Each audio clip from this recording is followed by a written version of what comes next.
Good afternoon, internets. What's happening? Just wanted to take you through, guys, my deadlift workout that I've been doing for the last, well, since the new year. So just going to recap some of the things here. It's going to be just a whole lot of sets of 5. But either way, here's a warm-up that I've been doing that I got from Joe Sullivan and Brandon Sen and those guys. At least the first clip there was just doing a position hold with some weight, and it's helping getting into a better position, even though you'll see later in the video my position was horrible. Either way, here we are just doing some hovering weight with 2 plates. I think now we're more into regular warm-ups.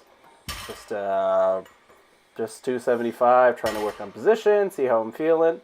I do all of my warm-ups with either double overhand or hook grip. I believe this is a hook grip on here. I've been doing a moderate amount of hook grip just to keep my thumbs semi-desensitized to some regular weight, because at some point I'm going to want to pull a legit, not strapped kind of PR.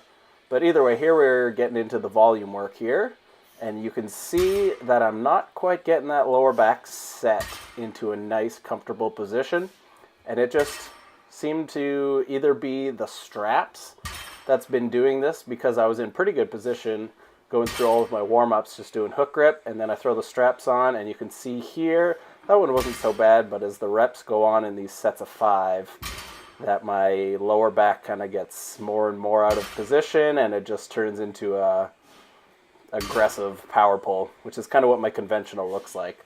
And that's kind of usually why I'm doing sumos, because I can usually get into a better position that's a little more advantageous and easier on my lower back.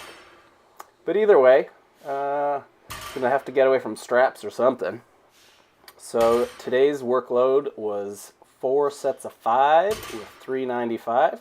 I'm excited for next week because 405 at the beginning of this block was my 5 rep max, and I'm hoping to hit it for 3 sets of 5.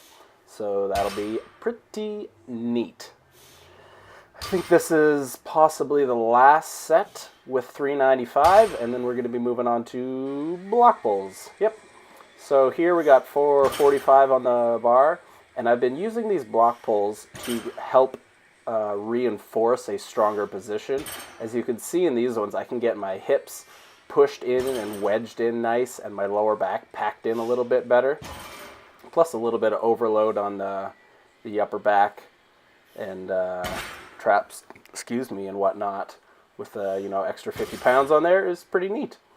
Plus, when you're pulling at a more advantageous position, it feels a lot better, rather than just pulling with a rounded back, which some guys can get away with, and that's great for them, but I'm not one of them. When I start pulling too rounded of a back, then my lower back takes over and it just kills.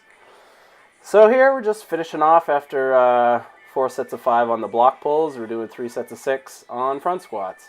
I didn't have my heels with me, so depth and positioning was a little on the funny side, but it's mostly just for a little extra quad volume because I'm a fairly posterior dominant lifter. And here to finish off the workout is a bunch of hammy curls. I think I did 2 or 3 sets of 20 there. This machine it feels horrible. It's not a good machine. The tracking of the leg or the arm on there just feels weird, and it kind of leverages your knee wrong. So I almost never do any sets less than 20 on this thing, because if you go heavy, it just feels like you're shearing your joints off, and that's not what you want. Either way, that was the deadlift workout. I'm hoping to peak up these lifts in a month or 2 and see what I got in me.